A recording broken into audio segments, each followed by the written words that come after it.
தாய் தமிழ் உறவுகளுக்கு வணக்கம். மீண்டும் உருவாகின்றது மக்கள் நல கூட்டணி என்ற தலைப்பில் இந்த காணொளியை நாம் காண்கிறோம். மக்கள் நல கூட்டணி இந்த கூட்டணியானது 2016ஆம் ஆண்டு நடைபெற்ற தமிழக சட்டசபை தேர்தலில் உருவாக்கப்பட்டது. இதற்கு காரணமே திமுக ஆட்சியை பிடிக்கக்கூடாது என்பதை குறிக்கோளாக வைத்துதான் இந்த கூட்டணி ஆரம்பிக்கப்பட்டது. இந்த கூட்டணியில் முக்கிய பங்கு வகித்தவர்கள் திருமாவளவன், வைகோ இந்த மக்கள் நல கூட்டணியின் ஒருங்கிணைப்பாளராக தேர்வு செய்யப்பட்டார். திருமாவளவன் துணை ஒருங்கிணைப்பாளராக இருந்தார்.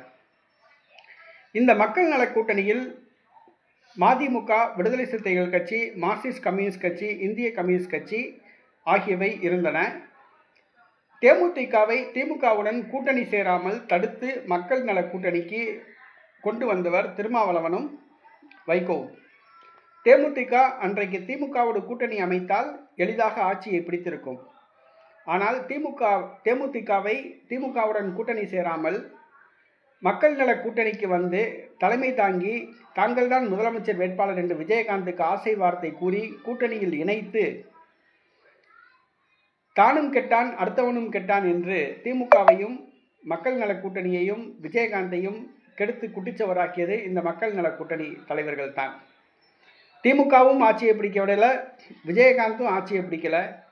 விஜயகாந்த் கட்சி மண்ணை கவுச்சி மக்கள் நல கூட்டணி அத்தனை தலைவர்களும் தோல்வி அடைந்தார்கள். ஒரு தொகுதிக்கு 2000 ஓட்டு கூட வாங்கலை. இதுதான் மக்கள் நல கூட்டணி. அந்த தேர்தலில் மக்கள் நல கூட்டணி தேமுதிக இருந்தது. மேலும் தமிழ் மாநில காங்கிரசும் கூட்டணி சேர்ந்தது.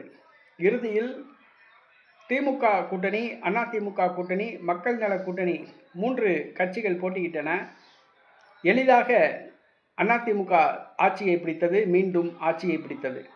ஆட்சியை பிடிக்கும் என்று எதிர்பார்க்கப்பட்ட திமுக தோல்வியடைந்தது. ஆக திமுக தோல்விக்கு இந்த மக்கள் நல கூட்டணி ஒரு முக்கியமான காரணகர்த்தாவாக இருந்தது. பின்பு மக்கள் நல கூட்டணி கலைக்கப்பட்டு மதிமுக, விடுதலை சிறுத்தை கட்சி, மார்க்சிஸ்ட் கம்யூனிஸ்ட் கட்சி, இந்திய கம்யூனிஸ்ட் கட்சி திமுகவில் போய் சேர்ந்தன. விஜயகாந்த் கட்சி நட்டாற்றில் விடப்பட்டது. தமிழ் மாநில காங்கிரஸ் அதிமுகவில் சேர்ந்து கொண்டது. தற்பொழுது மீண்டும் இந்த கூட்டணி உருவாகக்கூடிய சூழ்நிலை உள்ளது. இதற்கு காரணம் திமுக கூட்டணியில் தொகுதி பஞ்சாயத்து. தங்களுக்கு அதிக தொகுதி தராவிட்டால் திமுக கூட்டணியிலிருந்து வெளியேறுவோம் என்று மறைமுகமாக விடுதலை சிறுத்தை கட்சி, மதிமுக, மார்க்சிஸ்ட் கம்யூனிஸ்ட் கட்சி, இந்திய கம்யூனிஸ்ட் கட்சி ஆகியவை மிரட்டல் விடுத்துள்ளன. அதே சூழ்நிலையில் காங்கிரஸ் கட்சியும் திமுக கூட்டணியிலிருந்து வெளியேறி சீட்டு பஞ்சாயத்தால் தமிழக வெற்றி கழகத்துடன் இணையக்கூடிய ஒரு சூழ்நிலை உள்ளது. தங்களுக்கு கடந்த தேர்தலில் போட்டியிட்ட தொகுதிகளை விட கூடுதலாக தொகுதி தராவிட்டால் கூட்டணியிலிருந்து வெளியேறுவோம் என்று இந்த 4 கட்சிகள் மறைமுகமாக எச்சரித்துள்ளன. மீண்டும் மக்கள் நல கூட்டணியை அமைக்கலாம் என்று எதிர்பார்க்கப்படுகிறது. திருமாவளவன், கோபால்சாமி மற்றும் மார்க்சிஸ்ட் கம்யூனிஸ்ட் கட்சி, இந்திய கம்யூனிஸ்ட் கட்சி தலைவர்கள் ஒருங்கிணைந்து மற்ற குட்டி கட்சிகளை ஒருங்கிணைத்து மக்கள் நல கூட்டணியை உருவாக்கலாம் என்று எதிர்பார்க்கப்படுகிறது.